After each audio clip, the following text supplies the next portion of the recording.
Welcome to Murder Mile. This is Malting's Place in Fulham, SW6. A series of 4-storey brown brick terraces in a curved block surrounded by industrial estates, council flats and looming cranes. Protected by roving cameras, high walls and heavy electronic gates.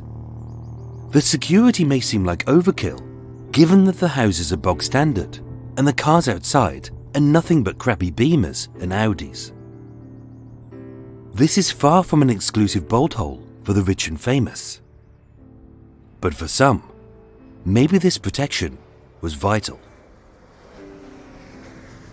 74 Malting's Place is an unremarkable building.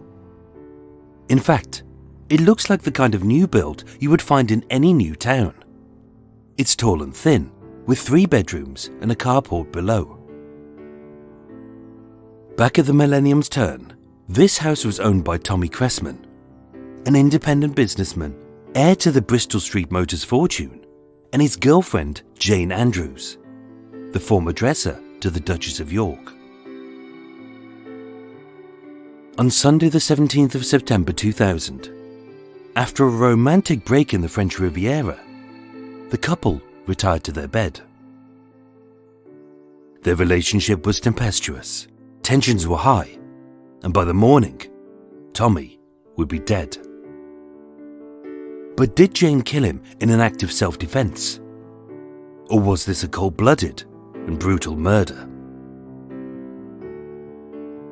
My name is Michael. I am your tour guide, and this is Murder Mile. Episode 148, The Abuse of Jane Andrews, Part 1.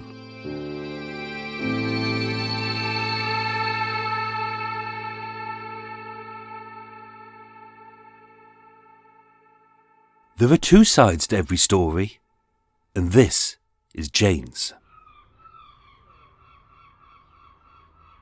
Jane Dawn Elizabeth Andrews was born on the 1st of April 1967 in Cleethorpes, Lincolnshire. A seaside town in the northeast of England with stunning scenery and a delightfully picturesque beach. As the youngest of 3 with 2 older brothers, for a working class girl, this was a great place to grow up. But with her father struggling to stay in full-time employment, the family fought to survive on their mother's meagre income as a teaching assistant. Therefore, poverty was only ever a short step away. In 1976, when Jane was 8, their financial situation forced the Andrews to move 2.5 miles west to Grimsby. A depressing port town on the Humber estuary, which was once the home to the world's largest fishing fleet, but was now just a gloomy, rust-ridden ghost of a former industrial great. Their home was a small townhouse with no bathroom and a toilet outside. Jane would later recall, "From an early age, I was aware that things were not right. My parents were always arguing, but they were very proud. I remember one day we didn't have enough to buy a loaf of bread, and my mum had us looking down the sides of the city for money to scrape together. I was brought up to keep it in the family. We didn't let our relatives think we were anything other than comfortably off." Close friends would later regard Jane as bright, vivacious, a force of nature. But she never believed that she was loved. On the outside, she was bright and sunny. But on the inside, she was a fragile mess of insecurities. Educated at Hereford Secondary School, Jane excelled as she had drive and intelligence.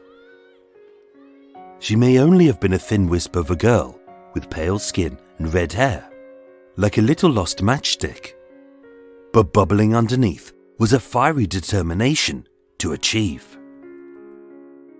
As a far cry from her upbringing, Jane dreamed of a great life, an amazing career, hobnobbing with the elite, and settling down with a wealthy husband. She had the brains and guts to succeed, but she was guided by one overriding need: to be loved. It was during those difficult teenage years that Jane was gripped with bouts of depression, anxiety, and an eating disorder.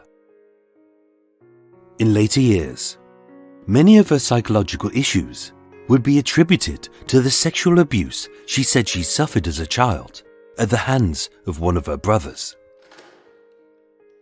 At one point, a lock had to be fitted to her bedroom door, as having chased his terrified little sister with a knife, he had hushed that the sex was our little secret, and that bad girls who tell go to prison. And although what happened in their family stayed in their family, her mother would dispute this ever happened. Desperate to feel loved, but gripped with a persistent fear of rejection, as a young teen, Jane used sex to get whatever she wanted or needed. She would state, "I would sleep with someone, possibly on the first date, because I was frightened if I didn't, they would go. I allowed men to do anything they wanted to me." Many acts of which left this vulnerable and insecure girl feeling degraded and worthless. Age 15, driven by self-loathing and self-destruction, Jane swallowed every pill that she could find in the bathroom cabinet in an attempt to kill herself. She was found unconscious and collapsed on the bed. "But they didn't call for help or take me to the hospital," Jane said. Again, it was kept in the family. Just like her abortion, age 17, which Jane later described as the most traumatizing experience of my life.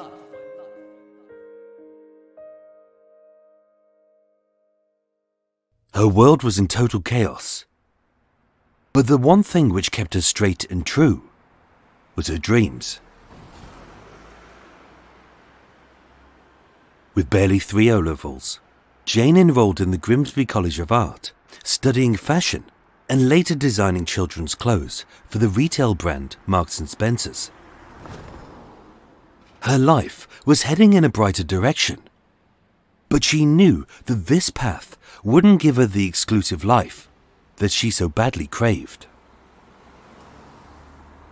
In February 1988, 21-year-old Jane replied to an advert in The Lady, one of Britain's longest-running women's magazines, in which an unnamed client with 2 young children sought a personal dresser.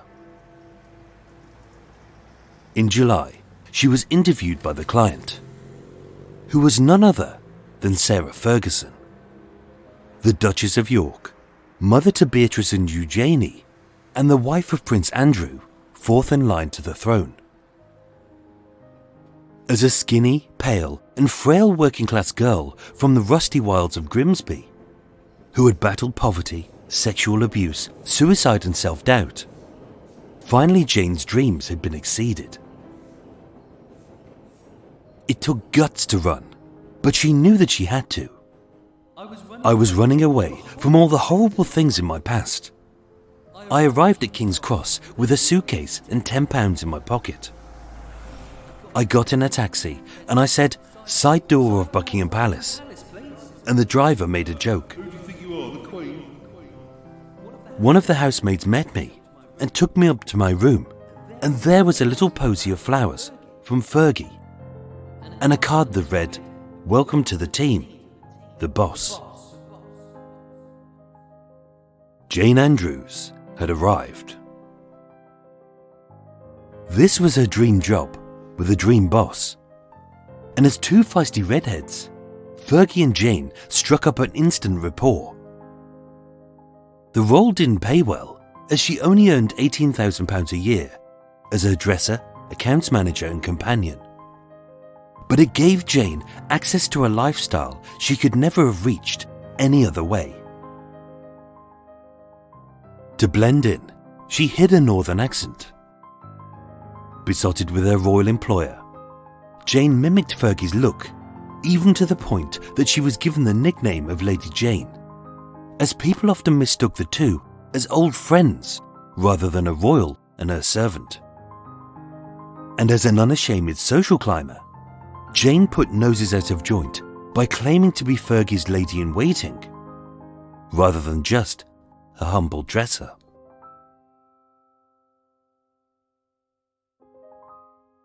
But once she was inside this very exclusive circle, she would do anything to remain within.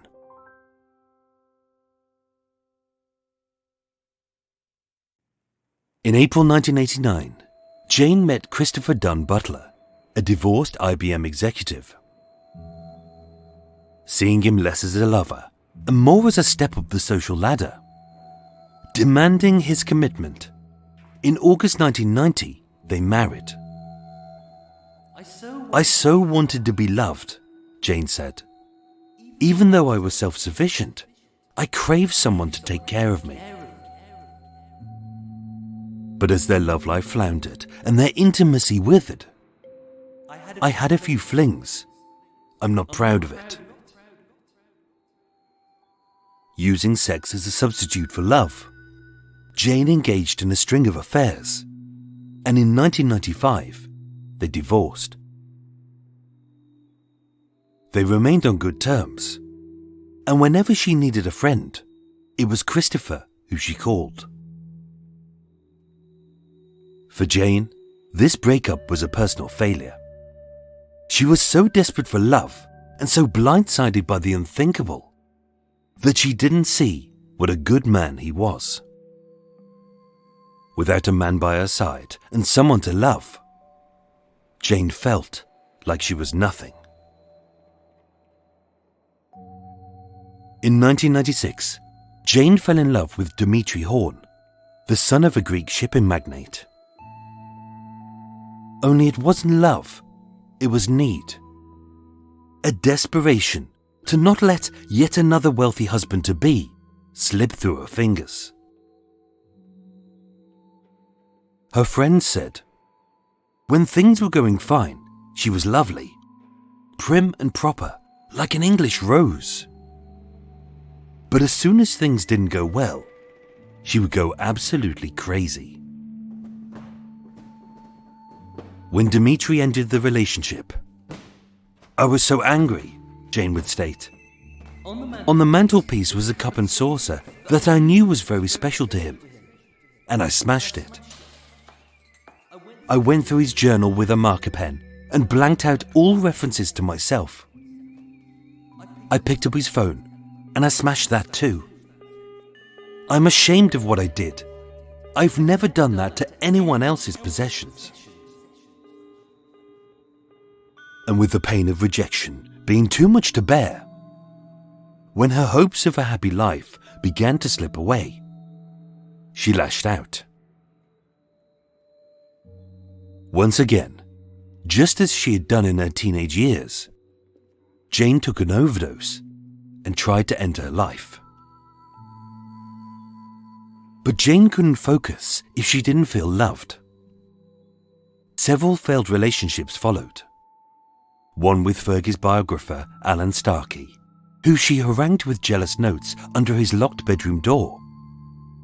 And one with an unnamed man, who she allegedly rang from an abortion clinic, threatening to kill his baby if he didn't take her back. Jane could be lovely and charming, but as a fragile woman, she could also be deceitful and manipulative. But love wasn't her only desire. In December 1995, 2 years earlier, Jane had attracted public notoriety when she mistakenly checked in an unlocked suitcase belonging to the Duchess of York into the baggage hold of a BA jet at Kennedy Airport. £250,000 of the Duchess's jewellery vanished, including a diamond-encrusted necklace and matching bracelet gifted to Fergie as wedding presents from the Queen.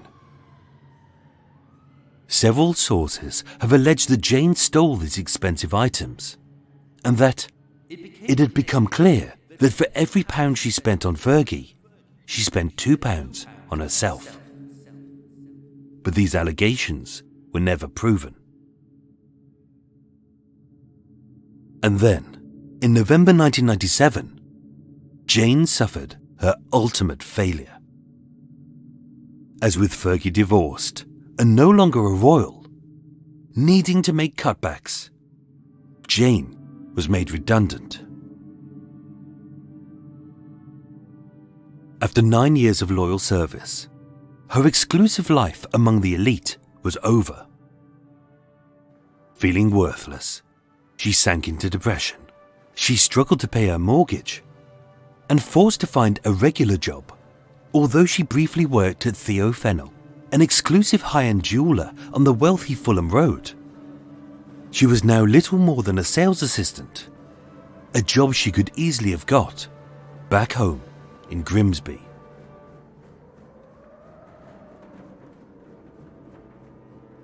Jane was back to square one. She was a no one with nothing. And then she met Tommy Cressman. In August 1998, at Min's restaurant in Knightsbridge, a mutual friend introduced the two.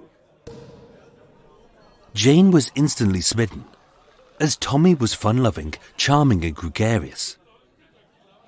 7 years her senior, he had trained as a stockbroker, but now he ran his own business. He mixed in elite circles. He hobnobbed with the stars.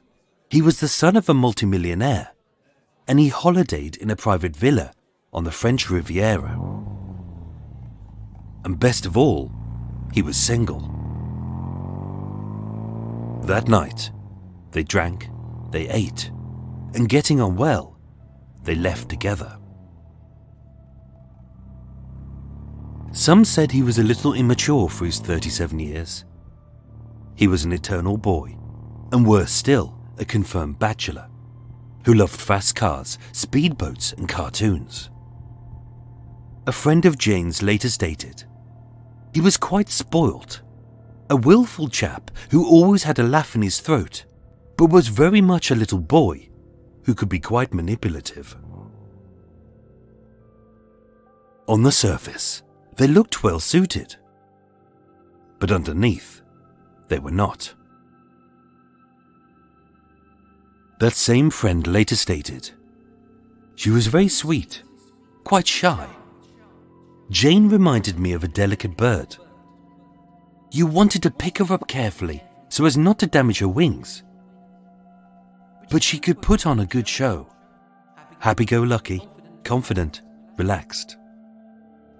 But of course, she wasn't any of those things. And although they were badly mismatched, Jane saw this man as her one chance to return to the life that she loved. Only her happiness would only ever be fleeting. To many, it may be unsurprising that a spoiled little man-baby with an obsession with World War II regalia, who collected Nazi uniforms, SS weaponry, and whose most prized possession was an oak lump reputed to have been part of Adolf Hitler's desk, had a dark side. But he did. In court, Jane depicted Tommy as a sexual monster who was jealous, possessive, and abusive with a violent temper. By the winter, the rot in their relationship had set in. He would claim it was an accident, which had occurred while the couple were dancing, as now Jane was sporting several bruises and a broken wrist. Jane would state, I so wanted this relationship to work. I never knew when his moods were going to change.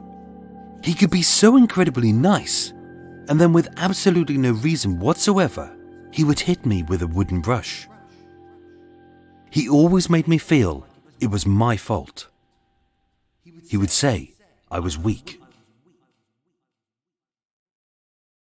But so desperate was Jane's need for love that when he asked her to move in, she said yes. In November 1998, after just 3 months together, Jane moved into Tommy's home at 74 Maltings Place, a bachelor pad purchased by his parents' deep pockets for their little boy just 1 year before. At first, he seemed like a charming romantic. He sent her roses, he wrote her love letters, he paid off her debts, and he always picked her up after work. But for her, these generous gestures had a more sinister motive: to ensure that I was never alone with anyone else but him. Over the next 2 years, the relationship began to stagnate. Jane hadn't been her usual self since the Duchess had made her redundant, and flitting between jobs, just as her father had during her difficult childhood that she so desperately had tried to flee. Now she had become entirely reliant on Tommy. Over time, Jane would often state that their relationship had become increasingly volatile, characterized by physical violence, domination, and his escalating sexual demands, acts that she found abhorrent. She said that she first became aware of his sexual preferences when she found a pair of ladies' thigh-length boots and bondage straps amongst his possessions. She tried to end the relationship, but he begged her to stay. But when he realized that she had given the boots away to a charity shop, he hit her. In his bedside cabinet, she found 2 fetish magazines, Desire and Stiletto Heel. And when Jane, his fragile little bird trapped in a cage, couldn't fulfill his immediate needs, from the back pages, it is said, he would call the private numbers of sex workers for instant sexual relief. It is said that Tommy took her to the London Erotica Show, an expo for the sexually adventurous, which was described by a journalist as being about as erotic as a paperclip convention. But it was here that rubber garments were purchased for Jane to wear during sex, the kind worn by a sexual submissive. In one role-play session, with Tommy dressed up like an old schoolmaster in a mortarboard and a cloak, he had Jane dressed up as a schoolgirl, in a short pleated skirt and one of his old school ties. And what began as an innocent adventure into kinky foreplay, she said, often descended into violence and rape. He was shouting at me in this stupid German voice. He was wielding this knife. What he meant to do was spread my legs by touching them with the knife. But I struggled and he caught the back of my right leg and cut me. It wasn't deep, but it was sore. I was so frightened that I spread my legs. For sexual sadists, humiliation and domination is all part of the thrill. But Tommy also had a preference for anal sex, something that Jane found abhorrent. He buggered me. I didn't resist, because if I did, it hurt like hell. 9 times out of 10, he used to come inside me, which really disturbed me. Or he would ejaculate on me and rub it all over me, even my hair. On one occasion, I was having problems and I couldn't go to the loo. He'd had anal sex with me, and when he came out, he'd got excrement on his penis. He grabbed hold of my hair and screamed at me and yanked me down and made me lick it off. Lick it off.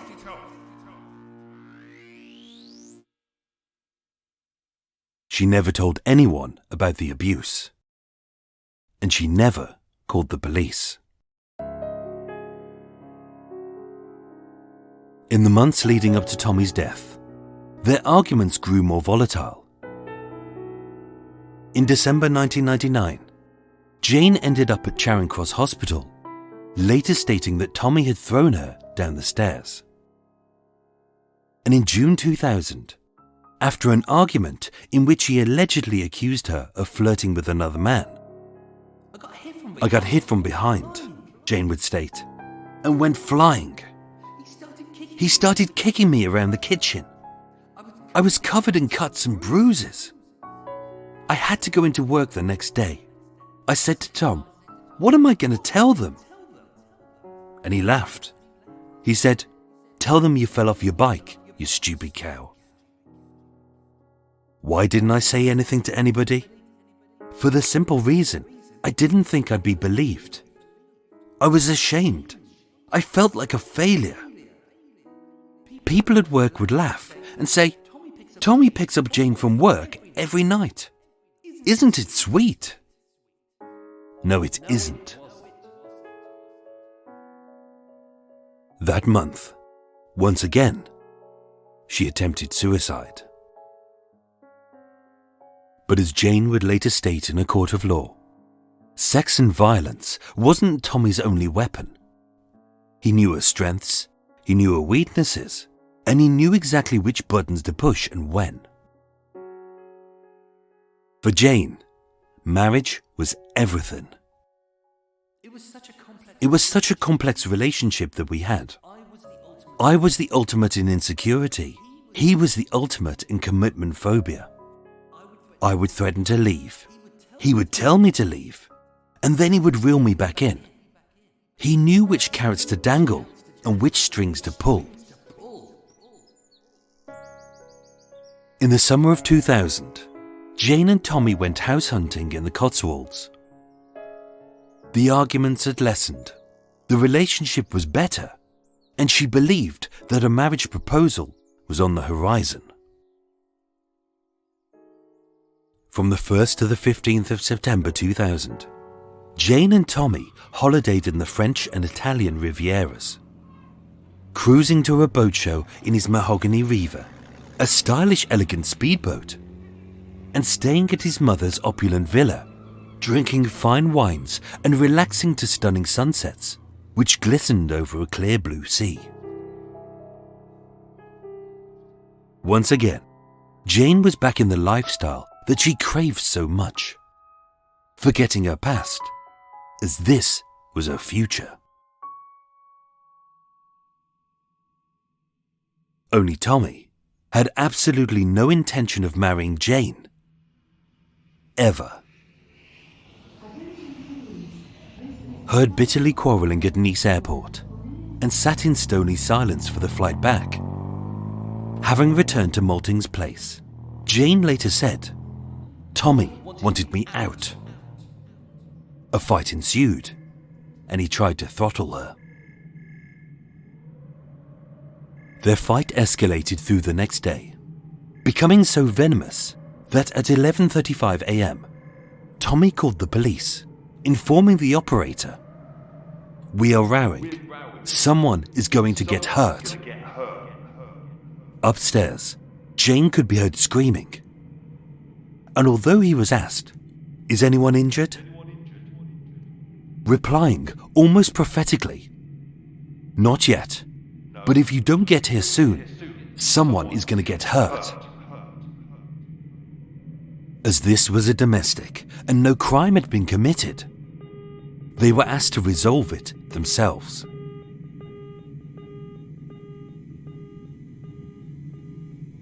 At 12 p.m, moments after the call ended, according to Jane, he tied her to the bed with the cord of her dressing gown and anally raped her, saying, "I'm really going to hurt you, and no one will believe you."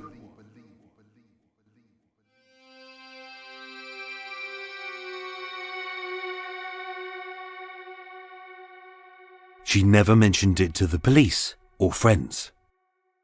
As I was so ashamed, I just couldn't talk about it. But fearing for her life, being trapped inside with a sexual sadist, She placed a cricket bat and a knife by the bed. Violated, bleeding and confused, having been made to feel worthless. Later that night, Jane returned to their bedroom and asked, "Where do you want me to sleep?" At which he replied, "With me, of course." As again, he tried to penetrate her anus, shouting, "You know you like it. You know you do." And although she would ultimately find some peace in her sleep, the violence didn't stop. During the night, she awoke to find him punching her hard in the face, screaming, "I'm going to fucking kill you." Panicked, she grabbed the cricket bat and swung, hitting him hard across the head, but only stunned him. And as this wild-eyed sadist loomed over this petrified lady, yanking her back to the bed by her hair, I was holding the knife as he came towards me. I don't know, it just went into him. It must have done. Petrified beyond belief, Jane fled and tied the door handle to the banister using her bathrobe's cord, so that the monster inside, who had repeatedly beaten and raped her, could never hurt her again. Moments later, Jane got into her car and drove fast, fearing what he would do to her if he ever caught her. But he never would, as in order to protect herself from danger, she had killed him. Tommy was dead. Everything you have heard in this episode, so far, is entirely true. But only if you believe Jane's version.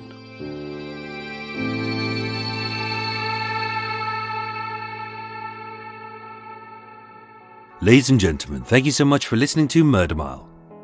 As always, if you can't get enough of a wobbly, pointless loser waffling on about tea, cake and coots, stay tuned till after the break for a little bit more information about this case, a little quiz and a treat in Extra Mile. But before that, here's a little promo. On the morning of August 1st, 1966, shots ring out from the observation deck of the clock tower on the University of Texas campus. It marks the infamous beginning of the modern era of mass shootings in America. You're listening to Stop the Killing. I'm Sarah Ferris. Join me and my co-host, the former head of the FBI's active shooter program, Catherine Schweit. I spent 5 years as the FBI's top executive looking for answers to the mass shooting crisis. I've been at the shooting scenes, I've watched the reality of poor planning, I've traced heroic acts of bravery, and I've really sat silently and listened to the heart-wrenching stories from survivors. Our hope is that together we can stop the cries of never again fading into until next time.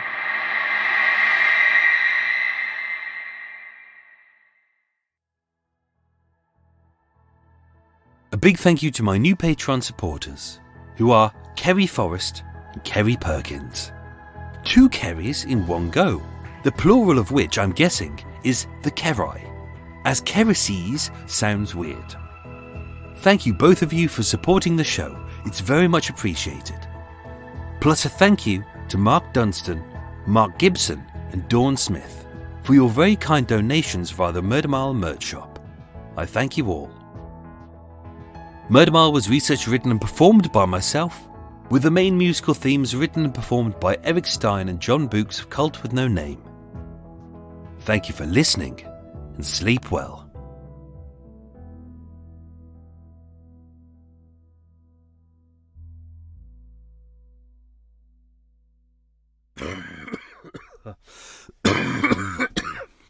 Oh dear Lord.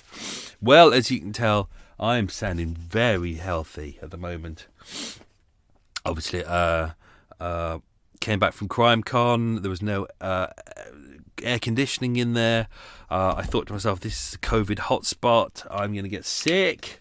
Oh dear. Luckily, I haven't had COVID, which is good. I've done all my PCR tests. I've done my lateral flow tests. All come back negative. I think what it is, talking to other people, I think it's just that we're not used to being in rooms with people anymore. Because we were in a room with lots of people for 2 days. I think, all these germs that we normally would get, that our bodies fight off, we're just not getting. And now we're kind of going back into these situations, kind of little colds are creeping in faster. So, yeah. So anyway, everyone, welcome to Extra Mile. Let me just pop on a tea at the moment. I might do another coffee because it's bloody early. It's bloody early in the morning. It's because coots outside are noisy. I'm not too far away from Crossrail, and they're really annoying bastards. They seem to do some drilling at about 7 a.m, so I have to beat them. I'm near a private airport where loads of little pricks come out and their nasty little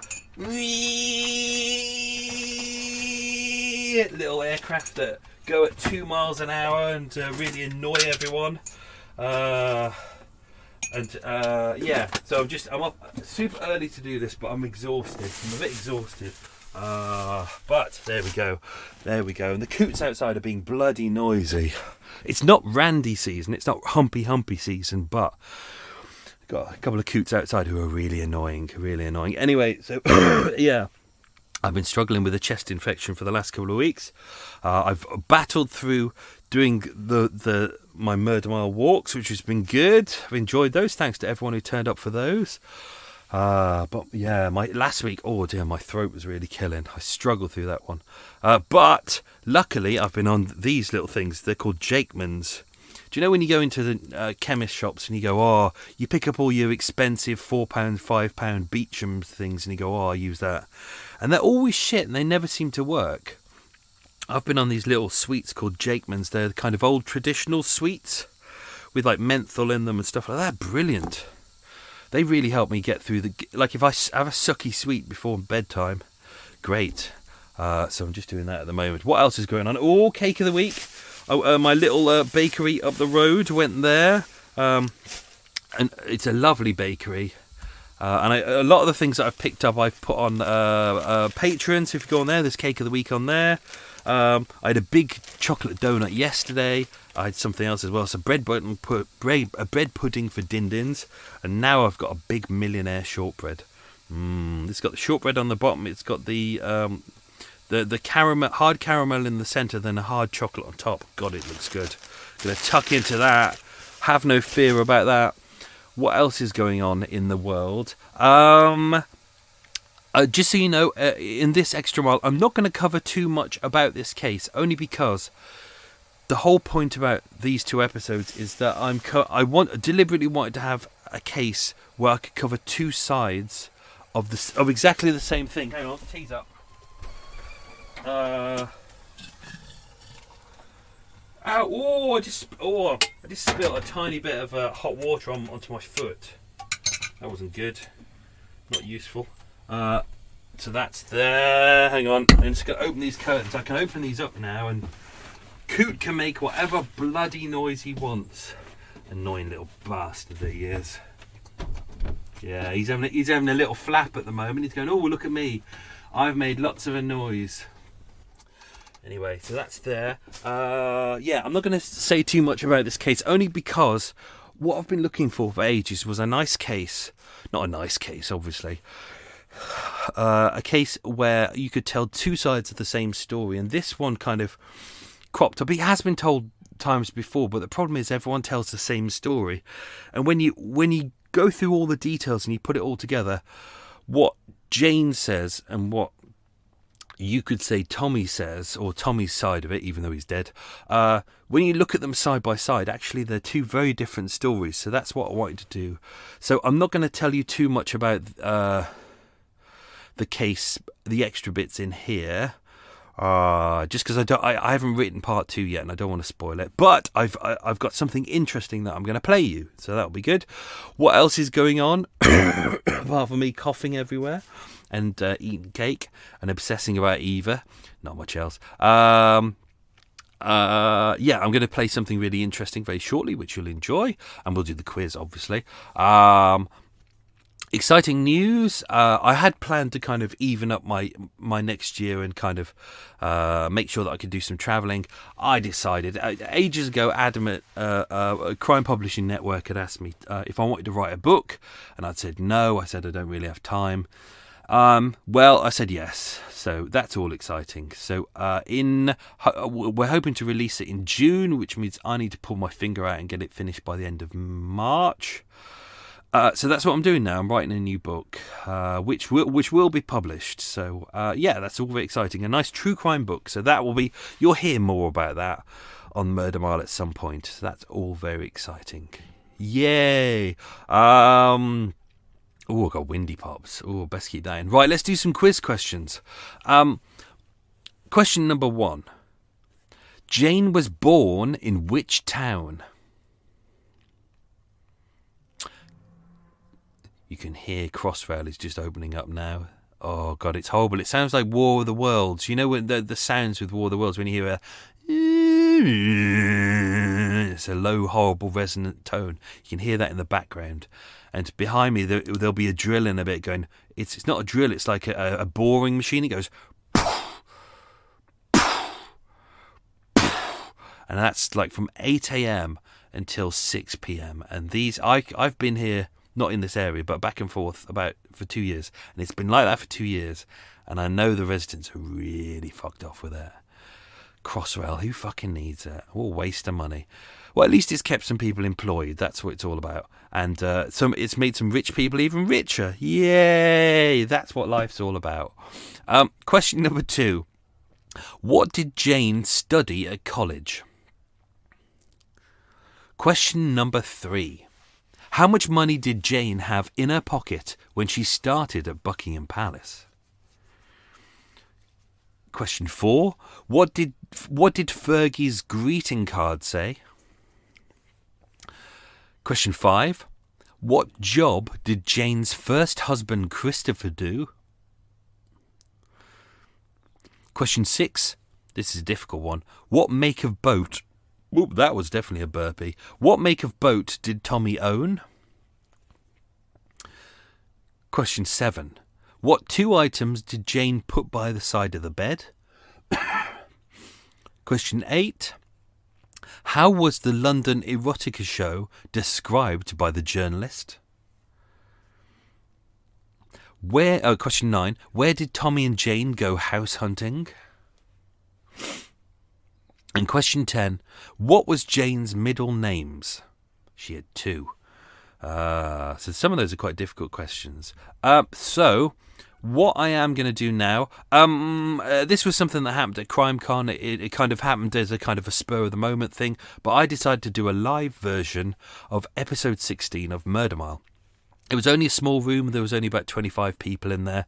Do you know what? I hadn't rehearsed for it. I hadn't read the script in 3 years. I was a bit worried about it, and I was massively hungover as well because we'd been out until like 3 in the morning the night before, so we were very pissed. But I decided to do a live version of the Richard Rhodes Henley story, and what I did was I got the audience to do the music and the sounds, and it went really well. And weirdly, it was the best reading of a script I've ever done. Because this one you've just heard has taken more than an hour and a half to record, whereas the one live on stage, I seemed to do it in about 26 minutes. And I barely made any mistakes, which was a miracle. So, enjoy that. I'm going to play that, and then we're going to come back afterwards and do the quiz questions. So, enjoy Murder Mile live. And if you enjoy it... come to CrimeCon next year. The tickets are now available, and if you use the offer code MILE, you get 10% off. Ooh, exciting. Yes. More bloody advertising. Right. Enjoy the show. Okay, so as you know, normally I do a kind of a scripted podcast, and there's always music with it and sound effects. Obviously, I don't have musical sound effects with me today, so I would like you to do the music and the sound effects, if that's okay. So what I'm going to do an episode that we kind of had, like almost 4 years ago.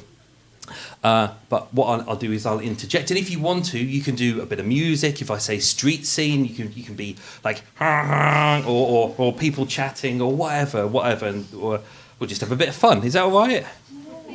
let's get ready. Okay. Do you all know the three tone at the start of the murder mile? The duh. Okay, I need you all to do that after three, and then I'll start. Okay, ready? 1, 2, 3. Lovely. Lovely. That was really good. Johnny and Eric, who write the music for that, would be absolutely happy with that. I'm going to do it one more time, and then we'll get into this. Okay, ready? And go. Welcome to Murder Mile. Oh, I haven't read the script in a long while. A true crime podcast, an audio-guided walk featuring many of London's untold, unsolved, and long-forgotten murders. All set within 1 square mile of the West End, which we all know is bullshit now, because obviously I do West London, but we'll ignore that. Today's episode is about the senseless murder of Big Al, the burly purveyor of illicit pornography on Dean Street, who was robbed by Richard Rhodes Henley. It's that one. A man so hopelessly addicted with his all-consuming need to masturbate over mucky mags that it would drive him to kill. Episode 16, everyone's favourite. My name is Michael. I'm your tour guide. This is Murder... Oh, I've gone ahead on the script. Yeah. This is how it normally sounds when I'm recording it, only I don't have a nice audience in front of me. My name is Michael. I'm your tour guide, and this is Murder Mile. Episode 16, Richard Rhodes Henley, the seaman, and the porn peddler. Today, I'm on Dean Street. So I needed some car honking, you could be chatting, you can bit of sounds from you guys there. Lovely. Oh. Can someone be a costermonger like, oh, cool, blimey, governor? That would be lovely. Today I'm on Dean Street, roughly 300 feet north of Old Compton Street and 300 feet south of Oxford Street, in a part of Soho so heavily renovated, scrubbed and sanitised that much of Soho's original but admittedly seedy character has been erased. As the property prudes move in, and any hint of originality moves out. As you can tell, I don't like the renovation of Soho. I think we've got that throughout the series, haven't we? Yeah. In fact, the only culture left in this part of Dean Street is the famous Soho Theatre. Immediately behind me, if I was on the street, but I'm not now, obviously I'm in St Paul's, where every night a wealth of right-on rank... This happens every time I record. Where every night a wealth of right-on wankers, dressed in beards, boots and feather boas, waffle on about how literally yards from here Karl Marx wrote the Communist Manifesto, which they profess to know the finer points of and yet have never actually read. While starving, having refused to eat sushi from Wagamamas as they're allergic to fish, intolerant to rice, and are too full of their own shit, and are off to watch a truly dull arty play about a one-legged Armenian stripper with AIDS, knowing it'll be dross, but hoping, I'm on a bit of a rant, besides being culturally enriching, it'll either have boobs, bums, or a cock in it. I feel sorry for anyone who's never listened to Murder Mile. It's like, what the fuck is this? Today, 82 Dean Street has been entirely demolished and replaced with yet another yucky monstrosity. And yet, the area around 82 Dean Street is a far cry from the seedy street full of sex pests that it once was. Can you do the sounds of masturbators for me? Being the bastion for closet perverts and the chronic masturbator, as a drove of dirty old men in flashing backs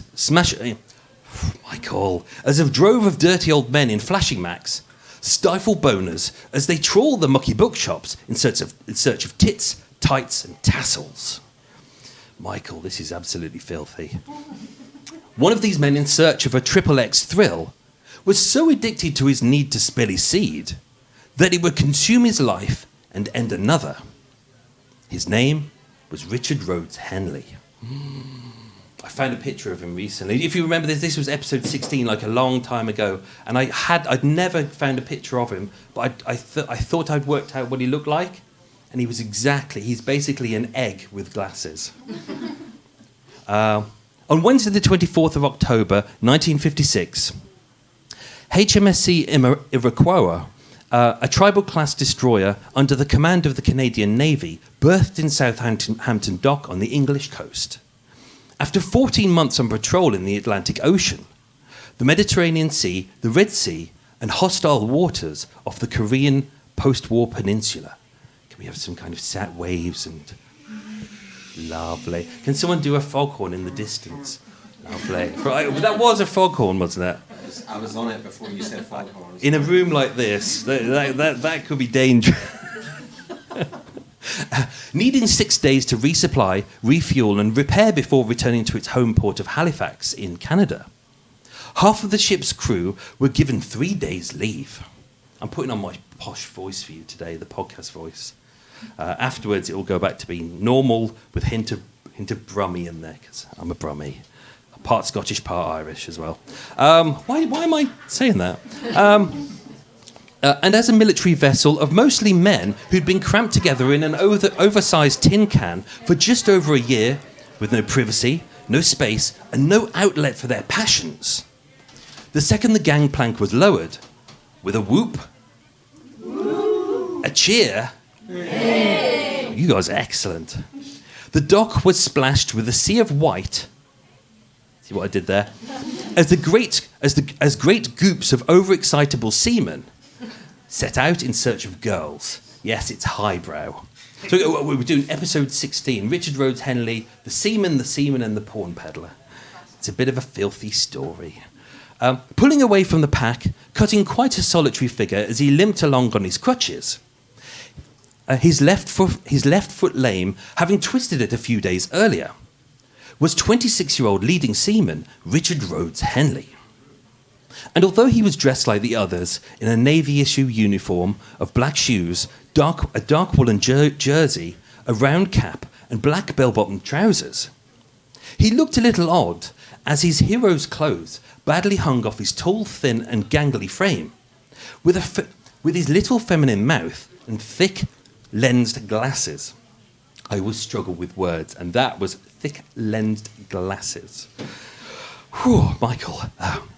And yet, described by his commanding officer as a cook of exemplary character, who conducted on board, who, as I said before, a dyslexic with a stutter, whose conduct on board was always first class. Henry's impressive work ethic wasn't just in his deep-rooted desire for praise, promotion, and a need to blend in, but to distract him from his dirty addiction. Ooh. And we all know what that is. Henley was a masturbator. Can we have masturbation noises, please? Henley was a masturbator, a chronic masturbator, who dove into work to keep his mind on the job and his hands out of his pants. As the second he wasn't whipping an egg white, fluffing a pancake batter, or frothing a custard into a creamy head, thank you, Michael, his dirty desire would take over, and he would dive into the communal Navy toilet, known as the head, for a 5-knuckle shuffle. Yeah, I don't think this episode is really going to win any Booker Prizes, is it? Needing to masturbate on an almost hourly basis, Henley's sexual tension was out of control and impossible to sustain on a cramped ship at sea, with not a single second to himself. And so the second he disembarked, he set off on the first train to London and headed into Soho, as all the perverts do. Like myself, actually. 11 years after the end of World War II, with rationing over, prosperity blooming, and the good times having returned, London's West End was the place to be. Do you know what? I've never had a recording go this well. This is really weird. When I'm recording it at home, every line I fuck up. And then you'll hear me going, "Why are you fucking up, Michael?" And I'm screaming at myself. And then there's Coots outside going, meh, meh, meh, meh, meh. And I'm screaming at them. It never goes this well. which means I'm going to cock up now. Shit. As with every bar buzzing, every club thumping, every dance hall fit to burst, and finally the dark-lit streets of Soho being bathed once again in the bright lights of Piccadilly Circus. With just 3 days' leave, every sailor hit the West End, hoping to soak up as much vice as possible, whether girls, booze, or gambling. Ooh. We've all been there, haven't we? We've all been there. But being a man with so little money and so many debts, Henley never gambled. As a devout Catholic with a wife back home, Henley never visited brothels. And as a drinker, even though he drank, he always he always drank alone. But these were not his vices, as his drug of choice was pornography. Oh, dirty man, dirty. During his 3 days leave in London, Henley did very little else except trawl the mucky bookshops in search of sexy magazines. But his quest was fruitless. As even though Soho was London's sex shop central, Henley wasn't interested in those mildly titillating top-shelf titles, where scantily clad ladies display an inch of ankle, a bit of boob, and if you... Oh, no, I've got to do this bit. And if you were really lucky, I apologise, a flash of fanny fluff. What does that even mean? I should have read this first. But having been a chronic masturbator since he was 12, Henley's addiction was out of control. And with every single sexy photo, and only able to satisfy him for 2 or 3 self-love sessions before boredom would creep in. And Henley would need something harder. Ooh. On Friday the 26th of October, having purchased 25 pornographic photos from a sex shop just a few streets away in Piccadilly, and knowing this was barely enough filth to sustain his sexual appetite for a week, Henley asked the owner if he knew of any bookshops that sold harder porn, which was kept off the shelves and out of sight, as this porn was of such strong nature, it was illegal. That's very good. I like that. I like the way that crept in. The store Henley was directed towards was at 82 Dean Street, and it was ran by Alan Robinson. And this is the bit where I need another. So ready? Lovely. I'm going to hire you guys every time I do an episode. Although he was born John Allen Dixon Robinson, Big Alan, as he was known, was a 36-year-old man of impressive stature, being over 6 feet tall and weighing 17 stone, with unflinching eyes and a beard like a beard. A beard like a beard. And a bear-like beard. How did I balls that up? And a beard like a beard. That's going to have to go on a mug, isn't it? He had a beard like a beard. Michael is such a twat. And a no-nonsense World War II veteran with the Royal Fusiliers.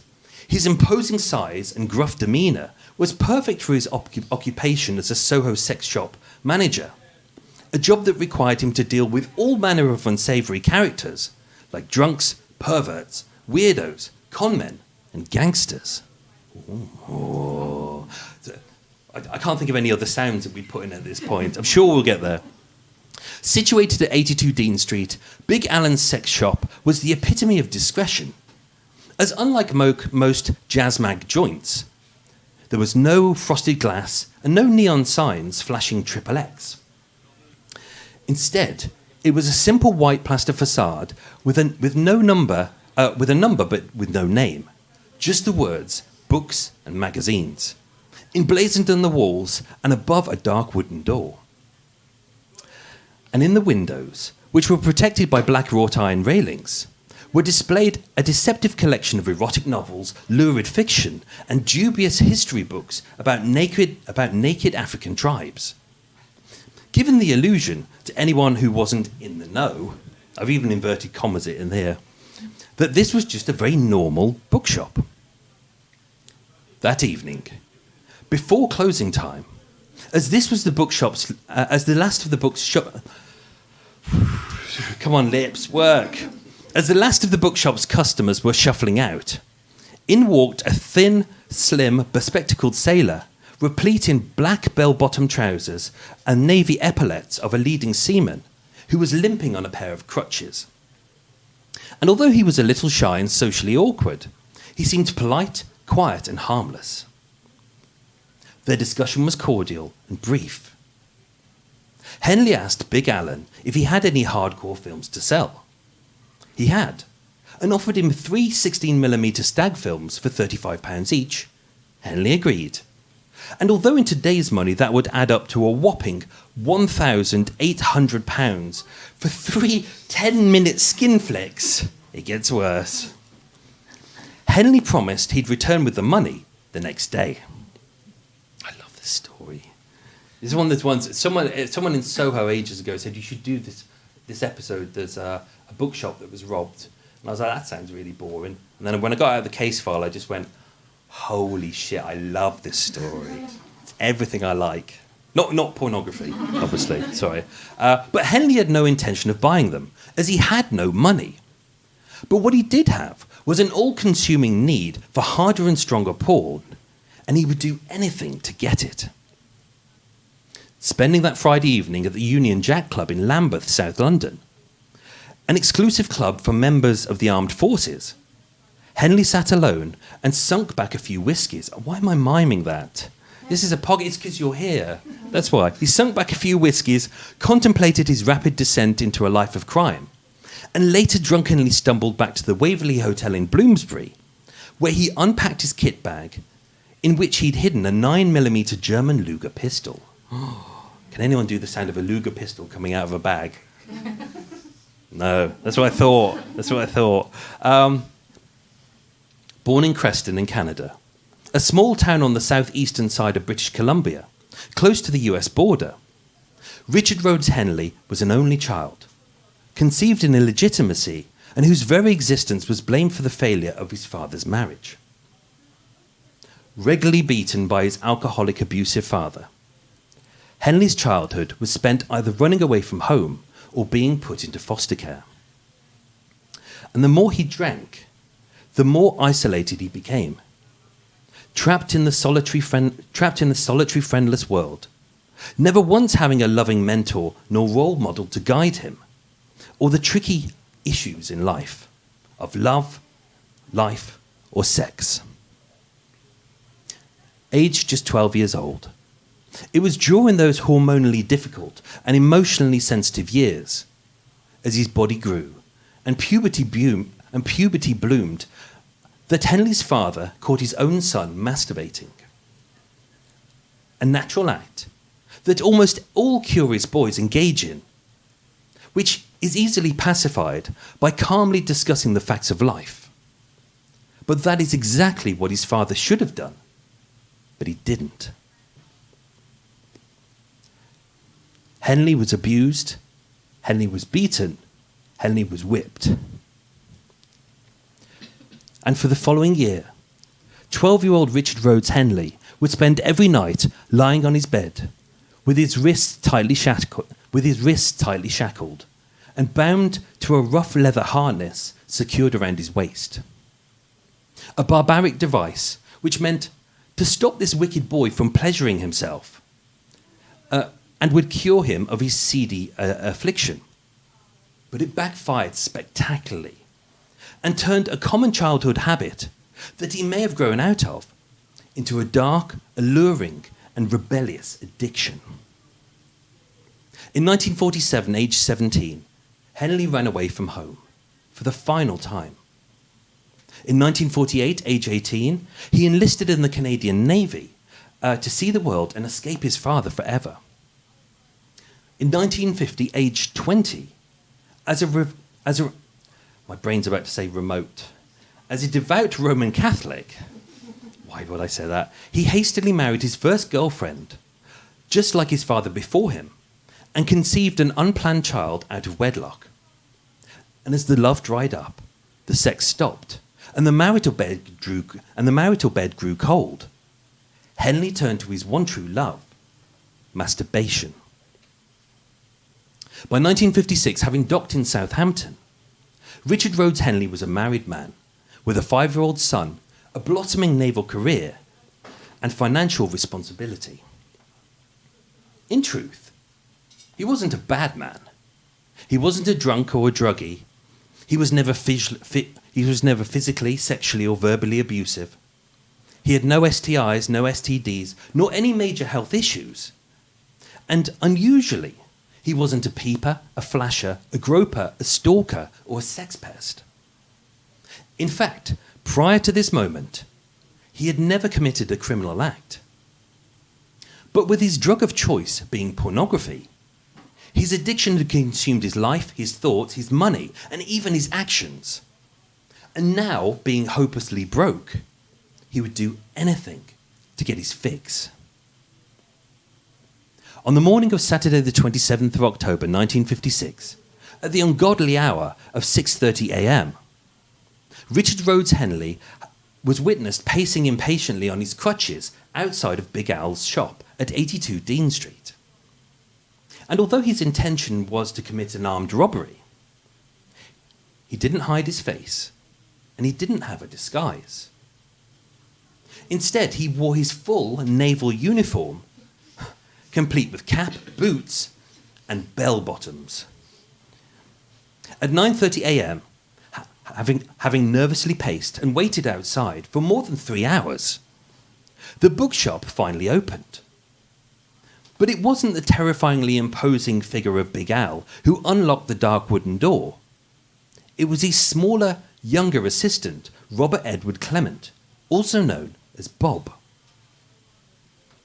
Racked with nerves and shaking with tension, Henley must have thought that fate was smiling upon him, as even though in his pocket he had stashed the 9mm German Luger pistol, loaded with 8 bullets in the mag and 1 in the chamber, with the street being dead, and the shop being empty, and Bob being alone, the robbery would be quick, no one would get hurt, and Henley could catch the next train back to Southampton Dock before his ship departed, making a slick robbery followed by the perfect getaway.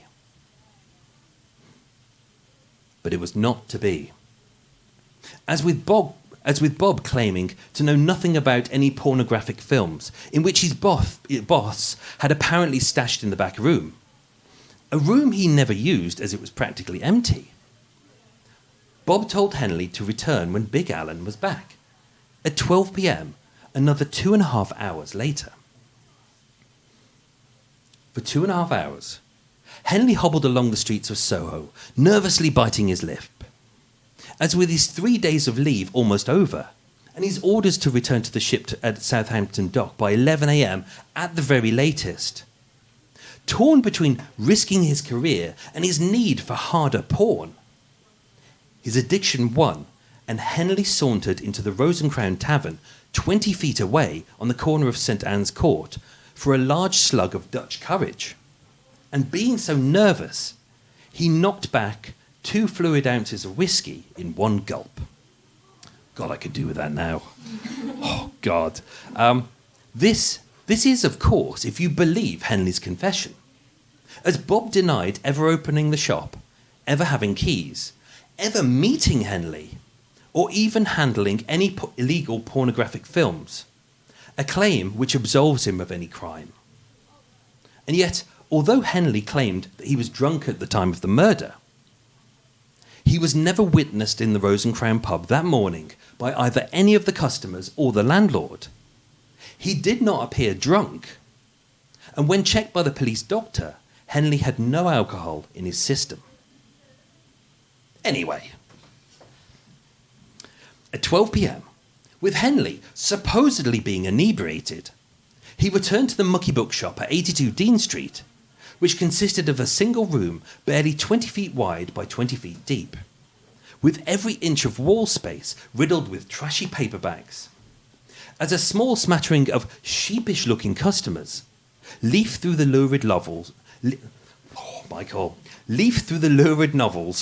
while shuffling near to the softcore pornographic magazines which hung over the shop's serving hatch, behind which stood Bob and Alan. With Henley being instantly recognisable in his sailor suit, Big Al grabbed the keys and discreetly ushered him into the locked room behind the shop, where they privately talked in hushed tones. Can you give me hushed tones? Oh, you're good. The back room was bare, except for an empty fireplace, a small wicker chair, oddly placed in the centre of the room, which neither man sat in, and in a waist-high wooden cabinet from which Alan pulled 3 metal tins of 65mm film. You know those old film cans that you used to have for cinema releases? Heavy as fuck. And that was, obviously this is in the old days when, without internet, obviously, you had glossy films and you had to carry around celluloid, apparently. I wouldn't.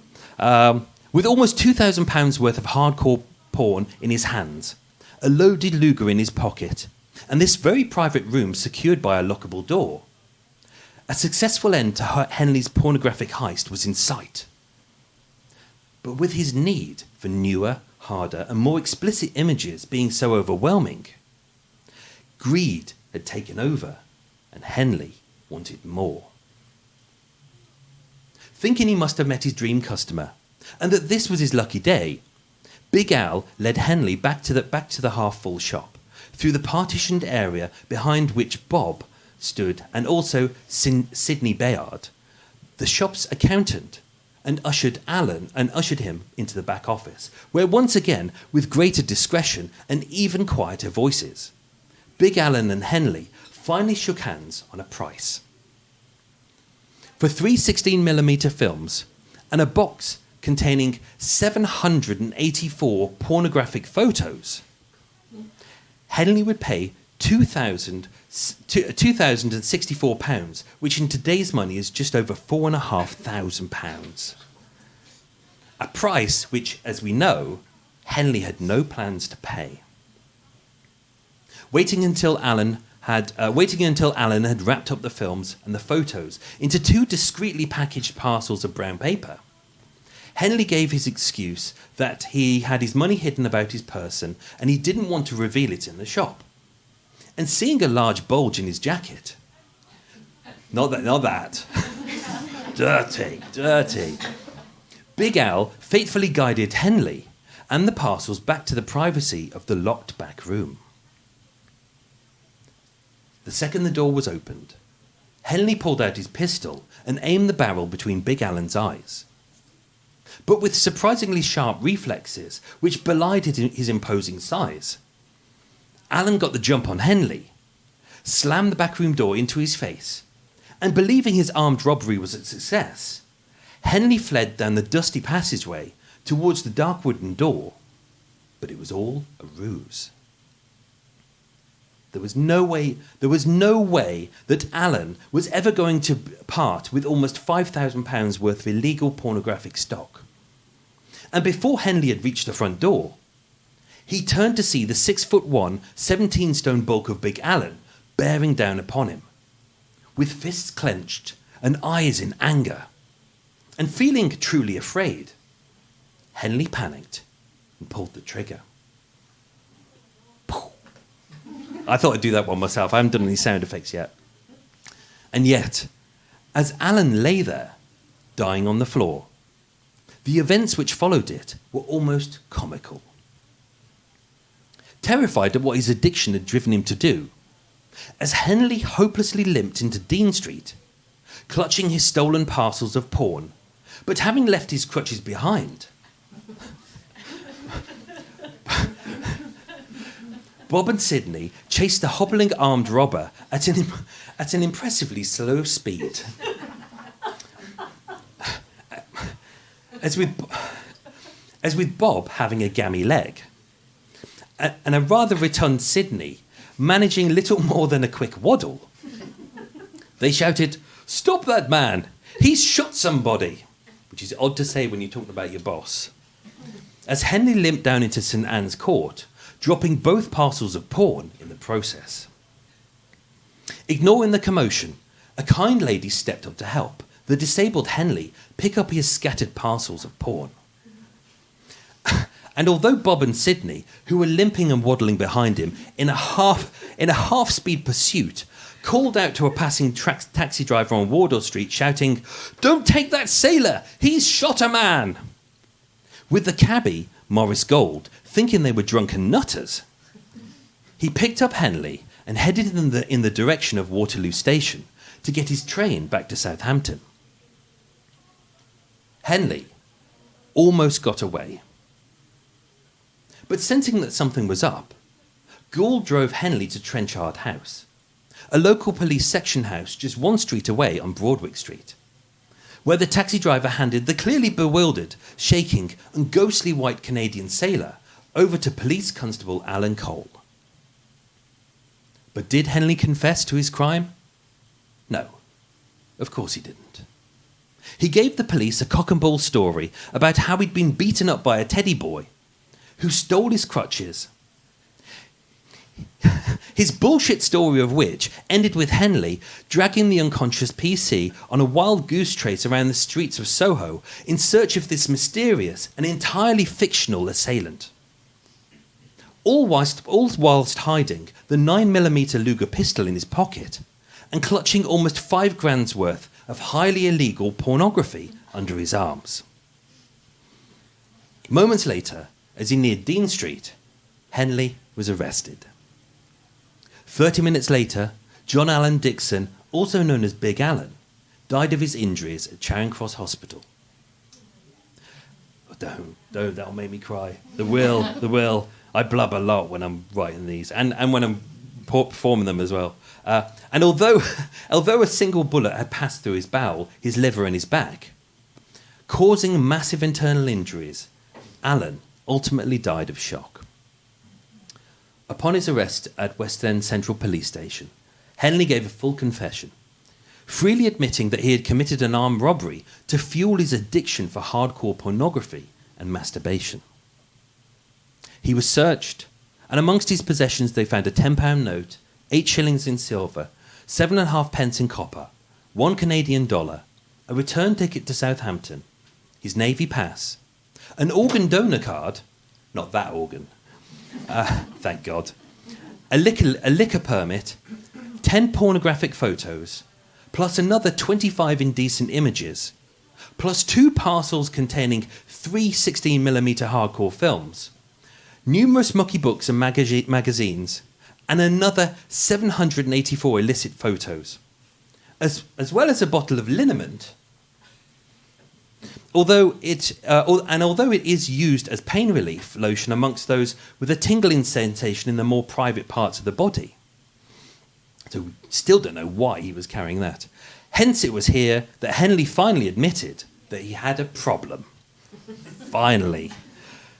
On the 5th of December 1956 at the Old Bailey, Richard Rhodes Henley was declared mentally fit to stand trial for murder, a charge which normally warrants a sentence of life in prison. But with Henley having taken a life in pursuit of a robbery, he was found guilty on all charges and sentenced to death. But not wishing to cause a major diplomatic incident between two allies by having a Canadian sailor executed on British soil, the Home Secretary, Mr. Gwilym Lloyd George, ordered a reprieve for the case, and within days, Henley's death sentence had been commuted from execution to the most lenient sentence possible, just 15 years in prison. Richard Rhodes Henley was sent to HMP Parkhurst, a brutal Victorian maximum security prison on the Isle of Wight, a cold and lonely 2-mile island just off the English coast, where, as a murderer, he wasn't permitted to work in the kitchens, thank God. So instead he stayed in his cell 23 hours a day, 7 days a week for 15 years, lying on his bed, alone with nothing but his dirty thoughts, an eager penis, and his fumbling hands. And with no doctors to treat his addiction, no psychiatrist to cure his affliction, and no drugs to dampen his sexual urges. Only a lot of time and too much boredom. on an undisclosed day in the early 1970s, having served his sentence and I'm sure having learnt his lesson. Richard Rhodes Henley was released from prison. He boarded a boat and returned to his home country of Canada. And so, to Murder Mile's Canadian listeners, I just wanted to say good night and sleep well. Ladies and gentlemen, thank you for listening to Murder Mile. Thank you. Whoa. Whoa. Enjoyed that. So yes, I'm still coughing my lungs out. Oh, lovely. Time for a coffee. Oh. A coffee and a Jakeman's. Oh, yes. Love Jakeman's. And a cake. Right. Let's do answers to the questions. Question number 1. Jane was born in which town? If you said Grimsby, you were wrong, because it was, of course, Cleethorpes. She moved to Grimsby later on. Question 2. What did Jane study at college? She studied fashion. There's a bit of a David Bowie impression there. From David Bowie. Fashion. Question 3. How much money did Jane have in her pocket when she started at Buckingham Palace? She had £10. 10 whole pounds. Question 4. What did Fergie's greeting card say? It said, "Welcome to the team, the boss." Question 5. What job did Jane's first husband, Christopher, do? He was an IBM executive. Question 6. What make of boat did Tommy own? It was a Reaver.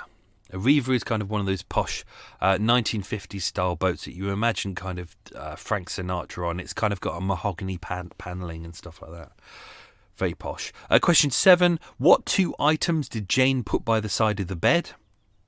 It was a knife and a cricket bat. Obviously, with the murder on this case, I've only told Jane's side of the story, and I've glossed over a lot of items, because the whole point is that next week, we're really going to start drilling down into a lot of the things that Jane said. So with this story, I've gone entirely her perspective. I've deliberately missed out stuff. I've deliberately skipped over stuff because she's telling her side of the story. And that's what people do, is they emphasize some things and they gloss over other things and they miss other details out. So that's what I'm doing with this. So next week, everything that she said, we're going to start drilling back into it and kind of focusing more on kind of what the evidence says. Question 8. How was the London erotica show described by a journalist? This was a nice little quote that I found hidden away in. I went searching to find out what the London erotica show was about, because I don't know anything about it, obviously. And it was in the Observer, I think. And I found the original review for it, and it said it was as exciting as a paperclip convention. I'm sure it was. Question 9. Where did Tommy and Jane go house hunting? It was in the Cotswolds. And what was Jane's middle names? Well, her full name was Jane Dawn Elizabeth Andrews. So it was Dawn and Elizabeth. There you go. So that was that. Hope you enjoyed that. Part 2 next week. This is just a 2-parter. And hopefully my throat will be better by then. Time to open up a Jakeman's. Yeah, get in my belly and sort out my throat. Have yourself a good week, folks. Stay safe, be good. Lots of love. Tatty bye, bye-bye.